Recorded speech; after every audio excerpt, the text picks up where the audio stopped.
Hello everyone, welcome to Exammate. আজকে miscellaneous men's হতে চলেছে আগামী অগাস্ট মাসে 31 অগাস্ট। এখানে আমরা মিসলেনিয়াস জিএসের সম্ভবত অল টপিক প্রায় 60 থেকে 65খানা টপিক আমরা এখানে আলোচনা করব। প্রত্যেকটা টপিকের কিছু আলোচনা বুলেট পয়েন্টসে, যেগুলো পরীক্ষায় তোমাদের খুব সাহায্য করবে। এখানে পুরো পিডিএফ আমি স্ক্রল করে একবার দেখিয়ে দিচ্ছি। প্রায় 60 থেকে 65 টপিক, ওয়াল ইম্পর্টেন্ট টপিক 62। চলো কি কি রয়েছে আমরা দেখে নিই। প্রথমেই ইন্টারন্যাশনাল রিলেশনস থেকে কিছু টপিক রয়েছে। তারপরে রয়েছে পলিটি, গভর্নেন্স অ্যান্ড ল থেকে এখানে ভাগ করে দিয়ে দেওয়া হয়েছে। তারপরে ইকোনমি থেকে কী কী আমরা দেখব। তারপরে রয়েছে science and tech and innovation থেকে। তারপরে society, education and social issues. এই society, education and social issues থেকে আমরা রিপোর্টেও আশা করি ব্যবহার করতে পারবো, যে সব ডেটা বা কনসেপ্টগুলো দেওয়া হয়েছে। এখানে Bangladesh crisis and it's impact, Russia Ukraine conflict, তারপরে অনেক কিছুই রয়েছে। আমরা প্রথমেই আলোচনাতে চলে যাই প্রত্যেকটা টপিক ধরে ধরে। যেমন ইন্টারন্যাশনাল রিলেশনের উপরে এখানে প্রায় 10 থেকে 15টা টপিক দেওয়া রয়েছে। যেমন প্রথম হচ্ছে Bangladesh crisis and it's impact, ভারতের উপর কী প্রভাব পড়ছে। মাত্র 4 থেকে 5টি পয়েন্ট, এভাবে আমরা প্রত্যেকটা দেখব। ইউটিউবে প্রথম প্রায় 62খানা টপিক একটি ভিডিওর মধ্যে। আমি আমার এই ইউটিউব চ্যানেলে অবশ্যই কিছু স্যাম্পল কপি কিভাবে পরীক্ষায় লিখতে হবে, যেভাবে বডি, কনক্লুশন, ইন্ট্রোডাকশন দিয়ে শুরু করে বডি এবং কনক্লুশন, কয়েকটি ভিডিও দেওয়া রয়েছে, শর্ট। সেগুলো দেখলেই তোমরা বুঝতে পারবে কিভাবে প্রত্যেকটা বুলেট পয়েন্ট দিয়েই ওই কনসেপ্টে নামিয়ে দেওয়া যাবে। চলো দেখি Bangladesh crisis and it's impact. বাংলাদেশের অর্থনৈতিক মন্দা, মুদ্রাস্ফীতি ও বৈদেশিক ঋণ বৃদ্ধি দেশটিকে গুরুতর আর্থিক সংকটে ফেলেছে।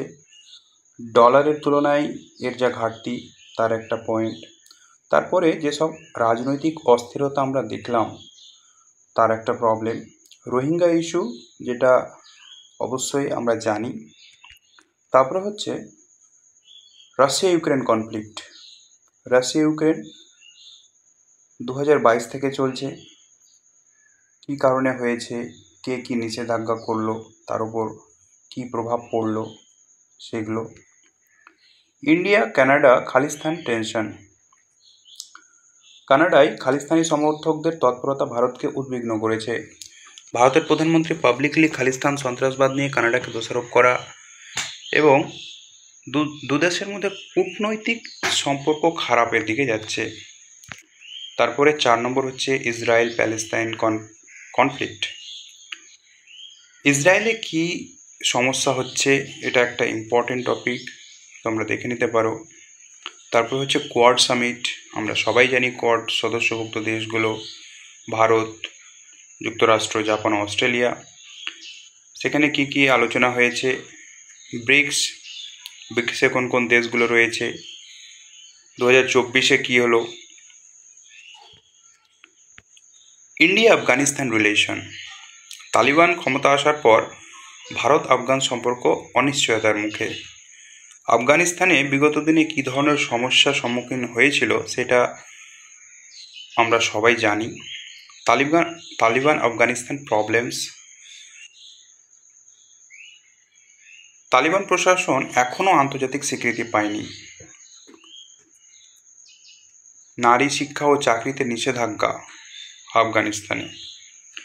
India European union strategic partnership. এখানে কিছু ফ্রি ট্রেড এগ্রিমেন্টের কথা বলা হয়েছে।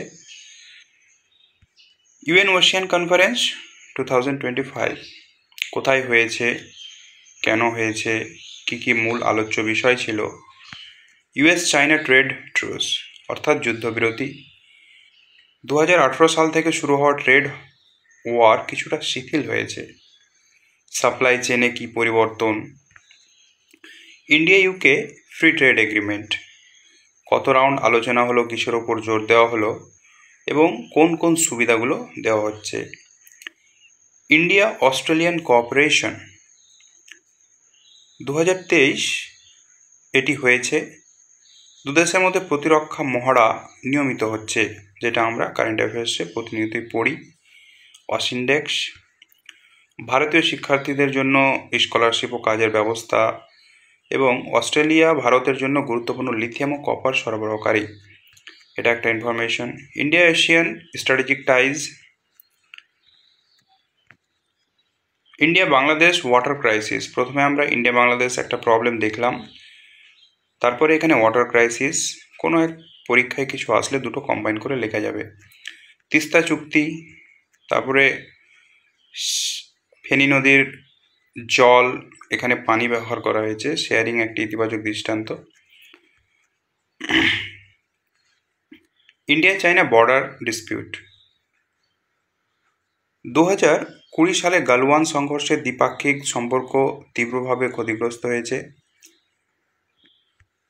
চীনের অগ্রাসী মনোভাবের জন্য কি কি ঘটছে, arms exports and international humanitarian law, Ramsar sites and UNESCO, বর্তমানে ভারতে কটি রামসার সাইট রয়েছে, ইউনেস্কো ওয়ার্ল্ড হেরিটেজ তালিকায় 42টি ভারতীয় স্থান, ওয়েটল্যান্ড, আমরা অনেকেই এই ওয়েটল্যান্ড এবং ইউনেস্কো সম্বন্ধে আমাদের ইনফরমেশন অবশ্যই ভালো করে রয়েছে, আমরা নিজে থেকে লিখে দিতে পারবো, পলিটি এবং গভর্নেন্স থেকে এটা 18টা টপিক গেল এবং 19 নম্বর থেকে হচ্ছে পলিটি, গভর্নেন্স এবং ল থেকে। এখানে প্রথম টপিক হচ্ছে আধার রিলেটেড। আধার কি? আধার আমাদের নাগরিক পরিচয়পত্র আদৌ কি বহন করে? আধার হলো ভারতের একটি স্বতন্ত্র পরিচয় সনদ যা 12 সংখ্যা দ্বারা নাগরিকদের ইউনিক আইডেন্টিফিকেশন প্রদান করছে। এর কি কি সুবিধা রয়েছে, কোথায় ফেলিওর হচ্ছে, অ্যাক্সেসগুলো কোথায় কোথায় রয়েছে। এর 20 নম্বর টপিক হচ্ছে Syrian conflict and it's impact on India, ভারতের ওপর কি প্রভাব। এরপর হচ্ছে ইলেকট্রাল বন্ড, যেটা 2018 সালে শুরু হয়েছিল। ওমেন রিজার্ভেশন অ্যাক্ট 128তম অ্যামেন্ডমেন্ট 23 সালে পাশ হয়। ইতিমধ্যে পঞ্চায়েতে নারীর উপস্থিতি 46%-এর বেশি। এইসব ডেটাগুলো উপর দেওয়া রয়েছে। Digital personal data protection act DPDPA 2023 খুবই সময়ের প্রয়োজন, নিড অফ টাইম। এখানে অবশ্য অনেক টপিক রয়েছে যেগুলো বর্তমান অর্থাৎ কারেন্ট অ্যাফেয়ার্সের উপরে বেশি গুরুত্ব দেওয়া হয়েছে, ন্যাশনাল এবং ইন্টারন্যাশনাল। তার মধ্যে একটা এই ডিজিটালাইজেশন যেগুলো সমস্যা এখন, সেগুলোর উপরে অনেক টপিক রয়েছে, যেমন digital personal data protection act. এরপরেও আমরা পাবো সাইবার সিকিউরিটি, তাছাড়া আরও কিছু। নিউ ইনকাম ট্যাক্স বিল 2025, যা নতুন করে আবার শুরু হয়েছে, যেসব স্ল্যাবগুলো হয়েছে, কোথায় কি আছে। সিটিজেনশিপ আমরা সবাই জানি, কনস্টিটিউশন বা পলিটি বোর্ডে আমাদের জানাই আছে কোথায় কি হয়, কত নম্বর থেকে কত নম্বর ধারা পর্যন্ত রয়েছে। সিঙ্গেল সিটিজেনশিপ না ডুয়াল সিটিজেনশিপ, কারা কোন কার্ড হোল্ডার, কারা ওসিআই। রিফর্মিং কলেজিয়াম সিস্টেম, যে কলেজিয়াম সিস্টেমটা রয়েছে ভারতে, সেটা কি, কেন, তার রিফরমেশন কেন দরকার বা কি হয়েছে। Central versus state ED judiciary conflict, আজকাল কোর্টরুমে অবশ্যই ইডিকে ধমকও শুনতে হয়। এই এনফোর্সমেন্ট ডাইরেক্টরেটের কি ব্যবহার রয়েছে, কেন হচ্ছে। Public private investment PPP,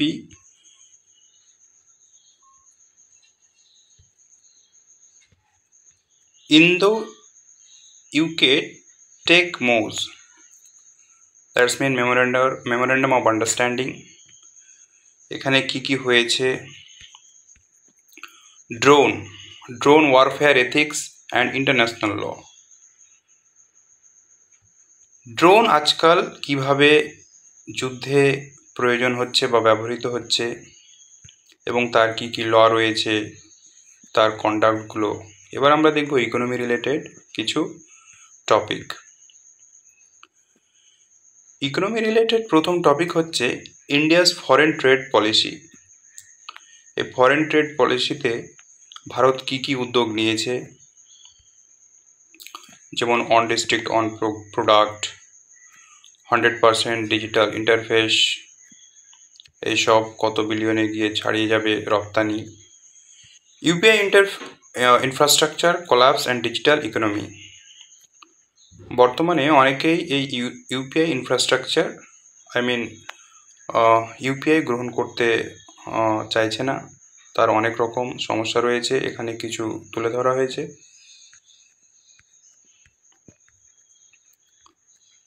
RBI monetary policy and inflation.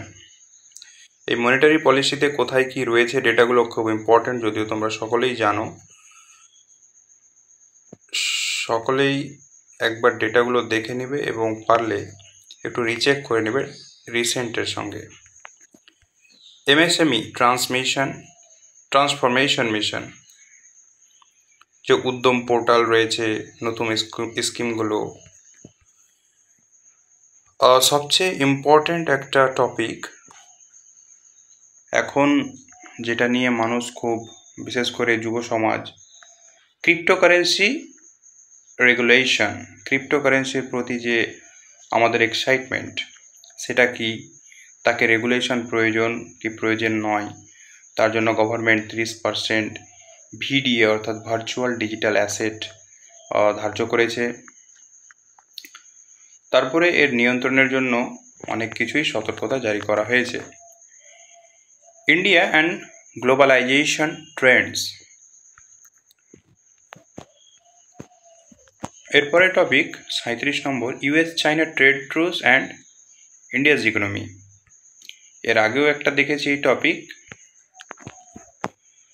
India UK FTA, India UK free trade agreement, India Australian economic partnership. অস্ট্রেলিয়ার সাথে কি কি হয়েছে, কি কি দ্বিগুণ করতে চায়, কি কি রপ্তানি করতে চায়। ইন্ডিয়াস নিউক্লিয়ার পাওয়ার ইনভেস্টমেন্ট, খুব ইম্পর্ট্যান্ট একটা টপিক। ভারত কত মেগাওয়াট পারমাণবিক শক্তি উৎপাদন করে এবং লক্ষ্যমাত্রা কি, এসব। Gold price search risk indicator. আন্তর্জাতিক বাজারে কিভাবে সোনা প্রাইস সার্চ করছে, উঠে যাচ্ছে। ভারতে 10 গ্রাম সোনার দাম 72,000 অতিক্রম করেছে, সেটা এখন বর্তমানে অবশ্যই আমরা জানি প্রায় 90+। সেই যে একটা সমস্যা। ইন্ডিয়া চাইনা ট্রেড ইমব্যালেন্স ইস্যুস। ইন্ডিয়া চাইনা আমরা আরও সম্ভবত একটা বা দুটো টপিক দেখেছি। Hydrogen economy plan. এই হাইড্রোজেন সম্বন্ধে আমার একটা সুন্দর শর্ট ভিডিও এই ইউটিউব চ্যানেলে দেওয়া রয়েছে, সেখান থেকে সম্পূর্ণ তথ্য কিভাবে কি হয়, হাইড্রোজেন, গ্রিন হাইড্রোজেন সম্বন্ধে দেওয়া রয়েছে। এটা হচ্ছে হাইড্রোজেন ইকোনমি প্ল্যান। এরপরে আমরা কয়েকটি science, tech and innovation related দেখব টপিক। 44 নম্বর হচ্ছে India's role in space exploration. খুব ইম্পর্টেন্ট টপিক একটা, স্পেস এক্সপ্লোরেশন নিয়ে আমাদের অবশ্যই রেডি করে যাওয়া উচিত এই পরীক্ষার জন্য। ভারত চন্দ্রযান 3 সফলভাবে অবতরণ করিয়ে বিশ্বের 4র্থ দেশ হিসেবে চাঁদে সফট ল্যান্ডিং করেছে। এছাড়া আরও কোনো যে প্রস্তুতি রয়েছে, 2025 নাগাদ শুরু হতে পারে। আদিত্য L1 কবে কি হবে, সব টার্গেট। সাইবার ওয়ারফেয়ার, এখন বর্তমানে cyber security, cyber warfare, cyber crime সব কিছুই cyber related, digital and cyber. যাই হোক, আরবান ইকো প্রিক্যারিয়েট। এই আরবান ইকো প্রিক্যারিয়েটটা কি? এটা হচ্ছে শহরে নিম্ন আয়ের মানুষ যারা জলবায়ু পরিবর্তনের প্রভাব সামলাতে টেক চাকরিতে ঠিকা শ্রমিক হিসেবে কাজ করে, কিন্তু এদের সমস্যা হচ্ছে এরা সেই সব সুবিধা থেকে বঞ্চিত, প্রযুক্তির উপকার থেকে বঞ্চিত। এদেরকে আরবান ইকো প্রিক্যারিয়েট বলা হচ্ছে। Youth in tech savvy governance, women's digital empowerment strategy, childhood obesity and urban pollution link. এখানে দুটো আলাদা টপিক হলেও দুটোর মধ্যে একটা লিঙ্ক গঠন করা হয়েছে, প্রতিষ্ঠিত করা হয়েছে, যেখানে একটা সুন্দর টপিক হচ্ছে চাইল্ডহুড ওবেসিটি। এখন বিভিন্ন সেডেন্টারি লাইফস্টাইল, তার কারণে যে স্থূলতার কারণ হয়ে দাঁড়াচ্ছে একদম বাচ্চা বয়স থেকেই। এনভায়রনমেন্টাল হেলথ রেগুলেটরি এজেন্সি,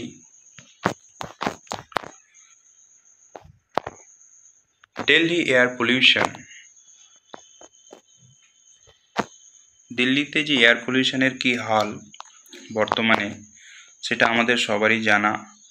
সেখানে কিভাবে মানুষ ফিল্টার ব্যবহার করে সেখানে বসবাস করছে সেই সম্বন্ধে। হিমালয়ান স্নো ডিক্লাইন, কতটা প্রতি বছরের সমস্যা হচ্ছে, কিভাবে চেঞ্জ হচ্ছে। National action plan on climate change NAPCC, urban vulnerability to heat waves. 2024 সালে দেখা গিয়েছে 70 দিন প্লাস রেকর্ড তাপমাত্রা। এগুলো সত্যি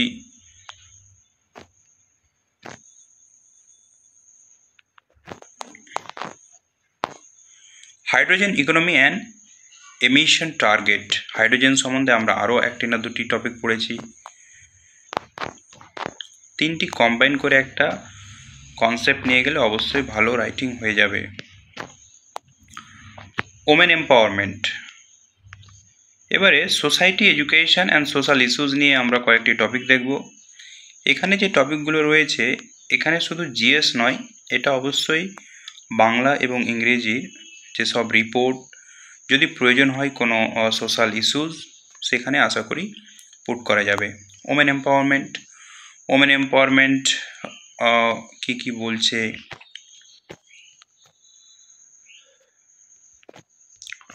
role of education in social equality. আমরা সবাই জানি দুয়ারে সরকার কবে শুরু হয়েছিল, স্কিমটাও খুব ইম্পর্টেন্ট, কত মানুষ সেই সুবিধা পেয়েছে। Impact of social media on children, একটা দেখলাম চিলড্রেন ওবেসিটি, আবার হচ্ছে চিলড্রেনের ইম্প্যাক্ট অফ সোশ্যাল মিডিয়া, বাচ্চাদের উপর কীভাবে সোশ্যাল মিডিয়ার প্রভাব বর্তমানে প্রত্যেক বাড়িতেই লক্ষ্য করা যায়। UN population report, youth focus. এবং আর বেশি নয়, এক দুটি টপিক রয়েছে, যেমন হচ্ছে ইউথ অ্যান্ড আনএমপ্লয়মেন্ট, খুব একটা ইম্পর্ট্যান্ট টপিক, যেটা এই সময়ের মধ্যে দেখা যাচ্ছে কিভাবে আনএমপ্লয়মেন্ট দিন দিন বেড়েই চলেছে। Justice delay and poor court access. আমরা জানি justice delay is justice denied.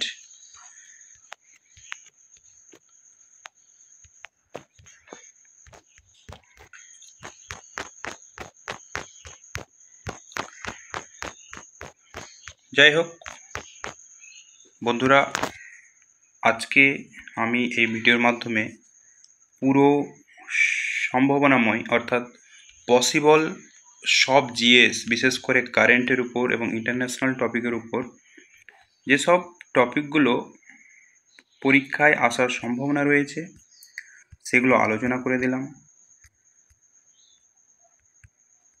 তোমরা এখান থেকে এই বুলেট পয়েন্টের মাধ্যমে এগুলো প্রিপেয়ার করে যেতে পারো, এবং ভালো লাগলে চ্যানেলটি সাবস্ক্রাইব করবে এবং টেলিগ্রাম চ্যানেলের লিঙ্ক দেওয়া রয়েছে, সেখানে গেলেই সমস্ত কিছুর পিডিএফ পেয়ে যাবে। ধন্যবাদ।